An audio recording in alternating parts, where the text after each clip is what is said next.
నమస్తే.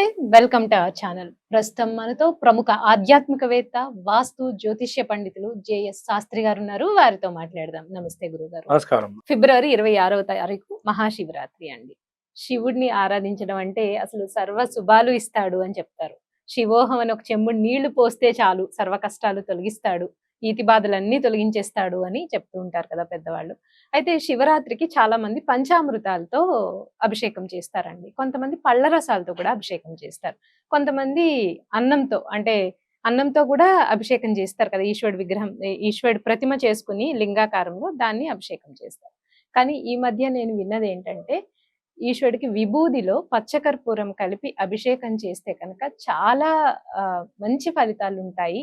ఏది కోరుకుంటే అది జరుగుతుంది అనేది ఈ మధ్య చాలా మంది చెప్తున్నారండి.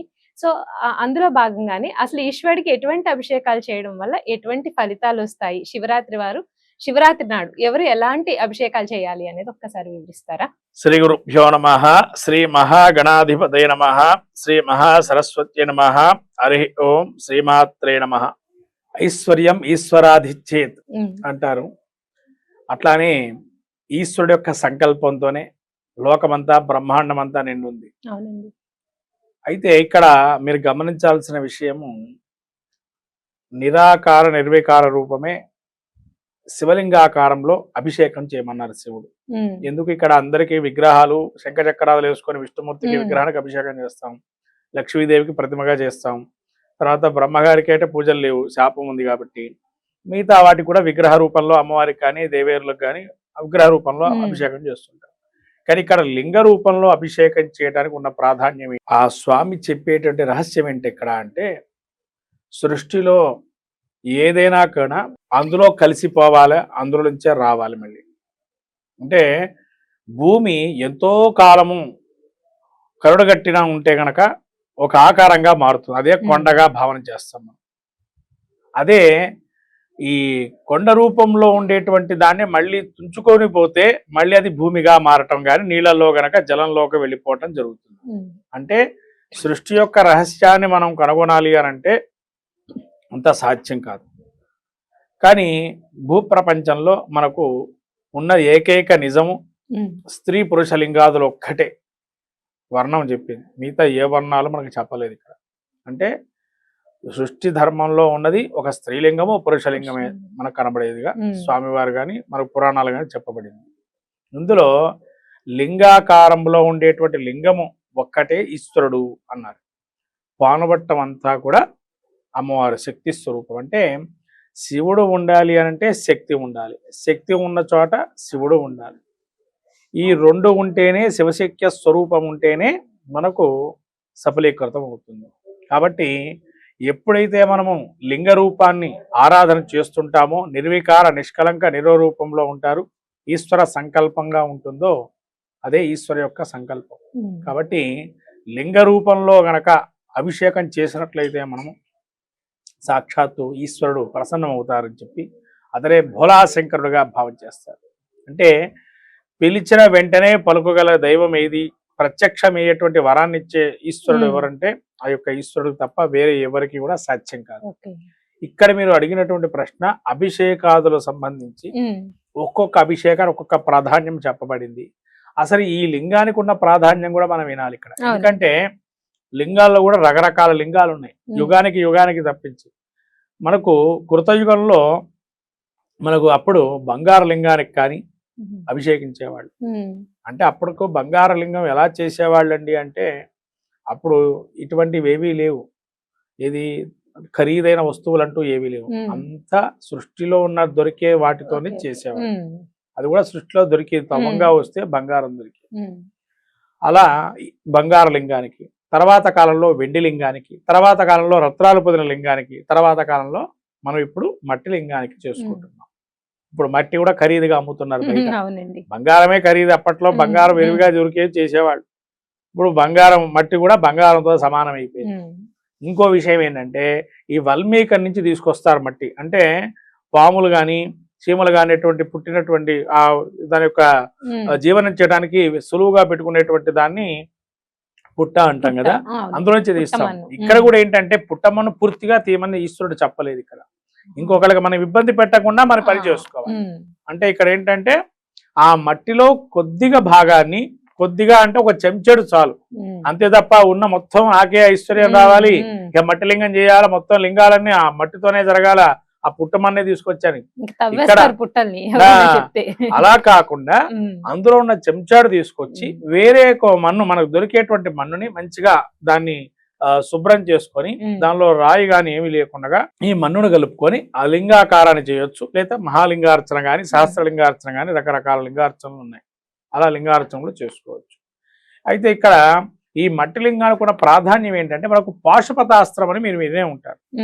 అంటే అర్జునుడికి ఈ మహాభారతంలో ఈ యొక్క ప్రాశస్త్రం మనకు చెప్పబడింది. ఎందుకంటే కర్ణుడు లాంటి గట్టివాళ్ళని చంపాలి అని అంటే అంత శక్తి సరిపోదు అర్జునుడికి. అంటే అర్జునుడికి మించినటువంటి శక్తి కర్ణుడికి ఉంది. ఎందుకంటే సహజంగా ఆయన కవచ కుండలాలు ఉన్నాయి, ఆయన అంత సులువుగా ఆయన్ని సంధించడానికి లేదు అస్త్రాలతో.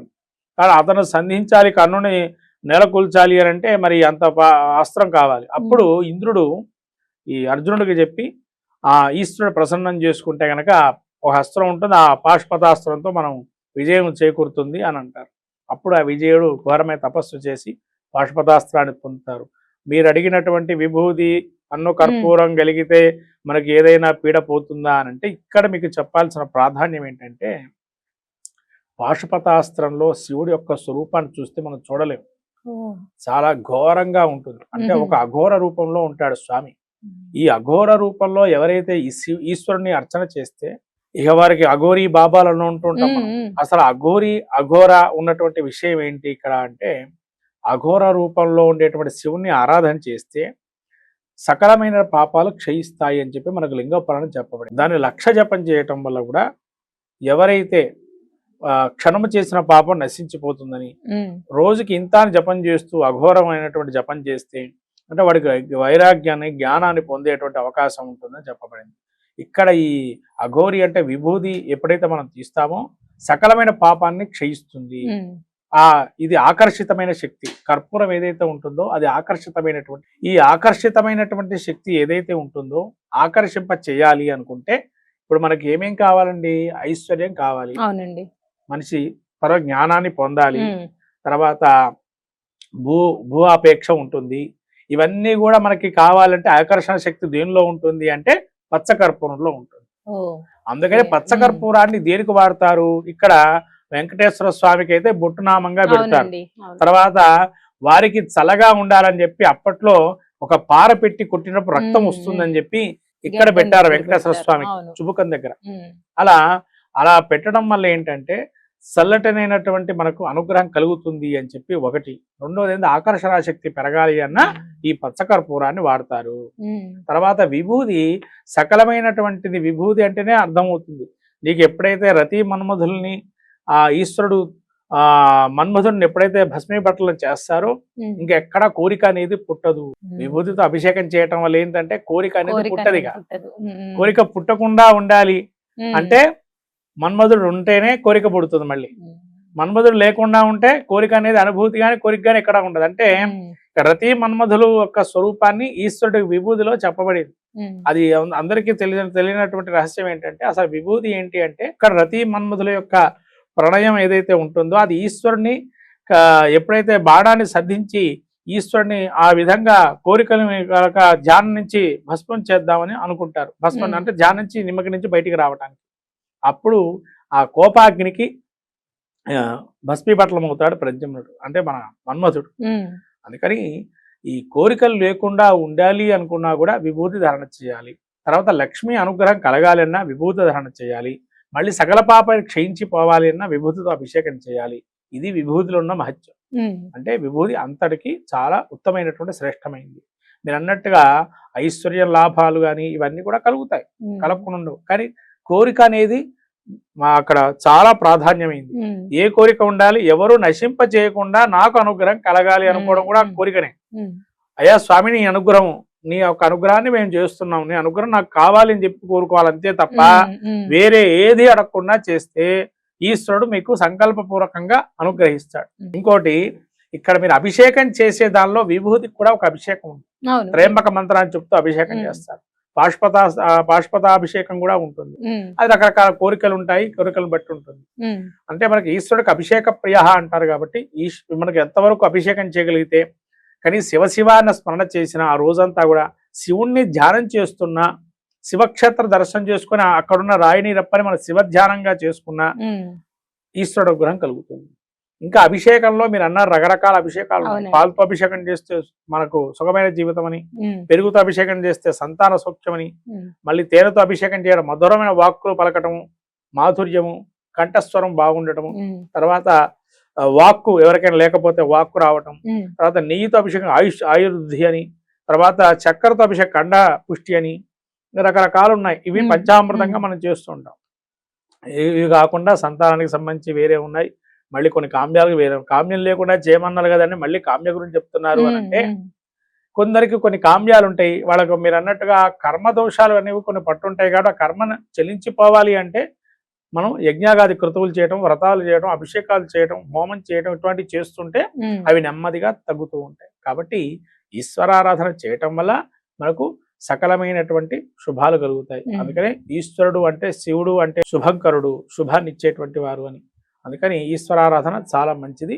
ఇంకా ఇక్కడ మనము ఈ ఉపవాస దీక్ష గురించి తెలుసుకోవాల్సిన విషయం, ఇప్పటి కాలం అందరూ 4 ఫలాలు తెచ్చుకోరు, కేజీలు తెచ్చేసుకొని శివరాత్రి రోజు భోజనం చేయడం, శివరాత్రి జాగరణ అంటారు. తర్వాత జాగరణ తర్వాత ఫస్ట్ విషయం ఏంటంటే, రాత్రి పూట వీళ్ళు జాగరణ చేయమంటే ఆ టీవీలు చూడటము, సెల్ ఫోన్ లో ఈ షార్ట్స్ చూడటం ఇది సరిపోతుంది.